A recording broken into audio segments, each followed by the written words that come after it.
नमस्कार मित्र आणि मैत्रिणींनो. आजच्या कथेचं नाव आहे बेस्ट फ्रेंड. म्हणून तो मित्राला घरी घेऊन यायचा, पण जेव्हा बायको मित्राबरोबर पळून गेली तेव्हा नवऱ्याने त्या दोघांना दिली अशी भयानक शिक्षा की संकेत आणि मिथिलेश हे दोघे एकाच ऑफिसमध्ये काम करायचे. दोघांची जॉईनिंग एकाच दिवशीच झाली होती आणि तेव्हापासून त्यांच्या मैत्रीला जी सुरुवात झाली ती आजपर्यंत घट्ट घट्ट होत चालली होती. संपूर्ण ऑफिसमध्ये संकेत आणि मिथिलेश या दोघांना जयवीरू म्हणायचे. त्यांचं एकमेकांशिवाय पानही हलत नव्हतं. या दोघांमधील एखादा आजारी पडला म्हणून ऑफिसला नाही आला तर दुसराही सुट्टी घेऊन त्याची काळजी घ्यायला घरी जायचा. इतकी त्यांची मैत्री जीवाभावाची होती. एक दिवस संकेत ऑफिसमध्ये येतो आणि मिथिलेशला सांगतो, मित्रा, आज हाफ डे घेऊन घरी जायचंय आपल्याला. मिथिलेश विचारतो, कशाला?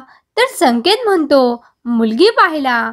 आईबाबांनी एका मुलीचा फोटो पाठवलाय, तिला जाऊन भेटायचंय. आवडली तर लग्न फिक्स करून टाकू. मिथिलेश म्हणतो, म्हणजे तू आता माझ्यापासून दूर जाणार? एकदा लग्न झालं, तुझी बायको आली, मग तू कशाला मला विचारतोयस? संकेत म्हणतो, वा रे मित्रा, हेच ओळखलंस का मला?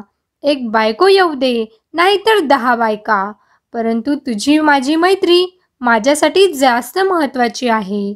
तू महत्त्वाचा आहेस. मी तुला कधीही अंतर देणार नाही. मिथिलेशला खूप आनंद होतो आणि तो संकेतला घट्ट मिठी मारतो. हे दोघे दुपारी ऑफिसमधून हाफ डे घेतात आणि वधू परीक्षण करायला जातात. संकेत मिथिलेशची ओळख मुलीच्या कुटुंबाशी करून देतो. मुलीचे बाबा भूमी असं म्हणून मुलीला हाक मारतात. तेवढ्यात किचनमधून एक खूप सुंदर मुलगी खाली नजर झुकावून हातामध्ये चहाचा ट्रे आणि पोह्याचा ट्रे घेऊन बाहेर येते आणि तिला पाहता क्षणी संकेत तिच्या प्रेमात पडतो. भूमी खूप सुंदर असते. संकेत आणि भूमी दोघे एकमेकांशी गप्पा मारतात. तेथे मिथिलेशही असतो. या तिघांची चांगलीच गट्टी जमते. संकेत आणि भूमी हे दोघेही लग्नासाठी होकार देतात आणि पुढील महिन्याभरातच त्यांचे लग्न धूमधडाक्यात लागतं. मित्राच्या लग्नात मिथिलेश चांगलीच धमाल उडवून देतो. सगळे खूप आनंदात असतात. बघता बघता संकेत आणि भूमी या दोघांच्या लग्नाला 2 महिने होतात. परंतु संकेतचं लग्न झाल्यानंतर मिथिलेशचंही घरी येणं जाणं कमी होण्यापेक्षा वाढत जातो. रोज काही ना काहीतरी कारण काढून तो संकेत बरोबर घरी यायचा, जेवण करायचा. संकेत आणि भूमी या दोघांशी त्यांची चांगलीच गट्टी जमल्यामुळे त्यांनाही आवडत होतं. एक दिवस संकेत ऑफिसमध्ये येतो. त्याला मिथिलेश काही दिसत नाही. त्याला वाटतं आज मिथिलेशला उशीर झाला असेल. तो वाट पाहत असतो.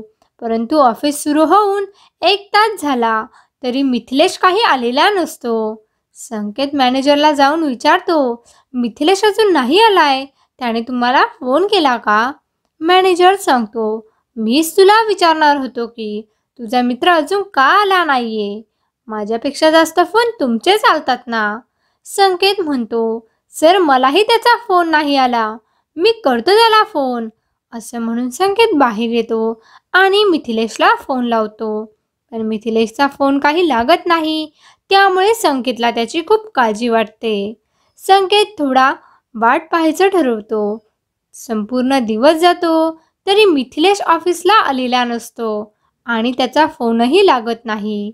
संकेत घरी येतो तर घरालाही कुलूप लावलेलं असतं. संकेतला आश्चर्य वाटतं आणि तो भूमीला फोन लावतो तर भूमीचाही फोन लागत नाही. आज अचानक मिथिलेश गायब झाला. त्याचा फोन लागत नाहीये आणि भूमी घरी नाहीये, तिचाही फोन लागत नाही. हे काय चाललंय? हे दोघे आपली चेष्टा तर करत नाही ना? एखादं सरप्राईज तर देणार नाही ना मला? असं संकेतला वाटतं आणि तो डुप्लिकेट चावीने कुलूप उघडून घरात जातो. संकेतला वाटतं, नक्कीच हे दोघे मिळून काहीतरी सरप्राईज देणार आहेत. परंतु आज माझा बर्थडे नाहीये, मग काय कारण असेल? हाच विचार तो करतो. पाहता पाहता रात्रीचे 10 वाजून जातात. परंतु अजूनही भूमीचा आणि मिथिलेशचा कोणताही थांगपत्ता नसतो. आता मात्र संकेतला वेगळी शंका येऊ लागते. हे दोघे नेमकी कुठे गेले आहेत? तो लगेचच मिथिलेशचे आईबाबा, त्याचे नातेवाईक, भूमीचे आईबाबा, नातेवाईक, मित्रमंडळी या सर्वांना फोन करून चौकशी करतो. परंतु कोणालाही या दोघांबद्दल काहीही माहीत नसतं. संकेत रात्रभर वाट पाहतो. दुसरा दिवस उजाडतो, परंतु या दोघांची काहीही माहिती मिळत नाही. त्यामुळे तो पोलीस स्टेशनमध्ये जाऊन कंप्लेंट करायचं ठरवतो. संकेत मिथिलेश आणि भूमी हरवले आहेत अशी तक्रार पोलिसांना देतो. पोलीस त्याला म्हणतात, हे दोघे एकत्र गायब झाले आहेत. याचा अर्थ ते बरोबर असतील. कदाचित ते पळून जाऊ शकतात. हे ऐकून संकेतच्या पायाखालची जमीनच सरकते. तो खूप चिडतो आणि म्हणतो, हे काय बोलताय तुम्ही? माझी बायको आणि माझा बेस्ट फ्रेंड एकत्र पळून गेलेत. त्यांच्यात अनैतिक संबंध आहेत असं म्हणायचंय का तुम्हाला? असं नाही होऊ शकत, कारण माझ्या बायकोचं माझ्यावर खूप प्रेम आहे. अवघ्या 2 महिन्यांपूर्वीच आमचं लग्न झालंय आणि मिथिलेश तर 5 वर्षांपासून माझा जीवाभावाचा मित्र आहे. माझं कुटुंब आहे तो. पोलीस संकेतला समजावून सांगतात, आम्ही फक्त शक्यता वर्तवत आहे आणि अशा केसेस या आधी घडल्या आहेत म्हणून तुम्हाला सांगतोय. आम्ही शोधतो त्यांना, तुम्ही नका काळजी करू. काही समजल्यावर तुम्हाला लगेचच कळवतो. संकेत घरी येतो, परंतु घरी आल्यानंतर सुद्धा पोलीस काय म्हणाले हेच त्याला आठवत राहतं. मिथिलेश आणि भूमी असं कधीही करू शकत नाही असंच त्याला वाटतं. या घटनेला जवळपास 8 दिवस उलटवून जातात. संकेत खूप काळजीत असतो. तो खूप दुःखी झालेला असतो. नेमकं त्या दोघांना काय झालं असेल हेच त्याला कळत नाही. तेवढ्यात त्याला पोलीस स्टेशनमधून फोन येतो आणि पोलीस लगेचच तेथे बोलावून घेतात. मिथिलेश आणि भूमी सापडलेत असं संकेतला वाटतं आणि तो धावत पळत पोलीस स्टेशनमध्ये येतो. तो इन्स्पेक्टर जवळ जातो आणि विचारतो, काय झालं साहेब? सापडलेत का ते दोघं? इन्स्पेक्टर मान डोलावतो आणि कॉन्स्टेबलला म्हणतो, पाटील येऊन या दोघांना. एक कॉन्स्टेबल भूमी आणि मिथिलेशला घेऊन येते. तेव्हा या दोघांना पाहून संकेतला खूप आनंद होतो आणि संकेत भूमीला मिठी मारतो. त्यानंतर मिथिलेशलाही मिठी मारतो. परंतु भूमी आणि मिथिलेशच्या चेहऱ्यावर कोणताही आनंद नसतो. ते दोघे खूप टेन्शनमध्ये असतात. संकेत विचारतो, अरे काय झालंय तुम्हाला? असे कोठे निघून गेला होतात? कोणी तुम्हाला पकडलं होतं का? सांगा मला लवकर. परंतु हे दोघे काहीही बोलत नाही. इन्स्पेक्टर साहेब म्हणतात, संकेत साहेब इकडे या. ते दोघे काही नाही बोलणार. मी सांगतो काय झालंय. संकेत इन्स्पेक्टर समोर खुर्चीवर येऊन बसतो. तेव्हा इन्स्पेक्टर सांगतात की आम्ही जे म्हणालो होतो ते खरं होतं. तुमचा बेस्ट फ्रेंड आणि तुमची बायको एकमेकांबरोबर पळून गेले होते. त्यांचं एकमेकांवर प्रेम आहे. हे ऐकून संकेतला जबर धक्का बसतो. तो म्हणतो, साहेब हे काय बोलतायत? माझी बायको आणि माझा बेस्ट फ्रेंड असं कधीही करू शकत नाही. भूमी आणि मिथिलेश मान खाली घालतात.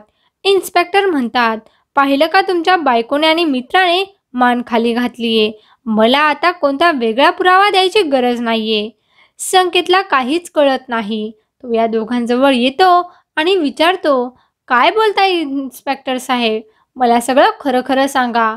भूमीची नजर वर करून पाहण्याची हिंमत होत नाही. मिथिलेश कशीबशी हिंमत गोळा करतो आणि म्हणतो, माफ कर मित्रा, इन्स्पेक्टर साहेब सांगतायत ते खरं आहे. आम्ही दोघे एकमेकांवर प्रेम करतो आणि पळून गेलो होतो. संकेतवर आभाळच कोसळतं.